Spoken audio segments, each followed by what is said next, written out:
আসসালামু আলাইকুম। কেমন আছো বন্ধুরা? দেখো, আজকে আমরা ক্লাস 7 এর 20 নাম্বার ম্যাথ নিয়ে আসছি, রাশিদার গুণফল।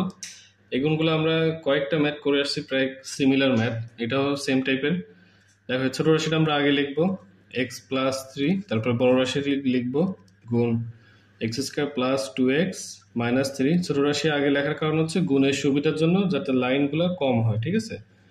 তো এখন দেখো, এক্স এর সাথে সবাইকে গুণ করব, তারপর 3 এর সাথে সবাইকে আমরা গুণ করব। তো এক্স এর সাথে আমরা গুণ করি এক্স এবং এক্স স্কোয়ার, প্লাসে প্লাসে প্লাস তো থাকবেই, এক্স কিউব।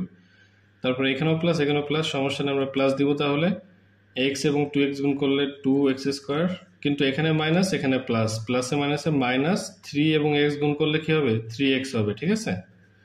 তো এরপরে আমরা 3 এর সাথে সবাইকে গুণ করব, এখানেও প্লাস এখানেও প্লাস, তো প্লাস হবে, 3x স্কোয়ার হবে, এখানেও প্লাস এখানেও প্লাস।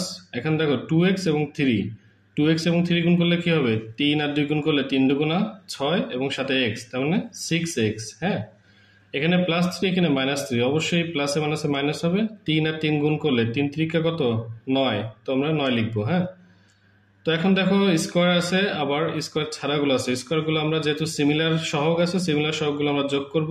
তো আগে এক্স কিউব লিখি, এখানে 2টা এক্স স্কোয়ার, এখানে 3টা, মানে অবশ্যই কয়টা হবে, 3 আর 2 5টা এক্স স্কোয়ার হবে, যোগ হবে। এখানে মাইনাস 3x, এখানে প্লাস 6x। তো আমরা জানি কি, মাইনাসে প্লাসে বা প্লাসে মাইনাসে কি মাইনাস, তার মানে আমাকে বিয়োগ করতে হবে। 6টা এক্স থেকে 3টা এক্স বাদ দিলে অবশ্যই 3টা এক্স থাকে, কিন্তু বড় সংখ্যা কোনটা, আমি সবসময় বলছি বড় সংখ্যার আগে যে চিহ্ন থাকবে ওই চিহ্ন বসাইতে হবে। তো বড় সংখ্যার আগে প্লাস, আমরা প্লাস বসাবো, এবং ফাইনালি কি আছে, -9। তো এটাই হচ্ছে আমাদের ফাইনাল আনসার।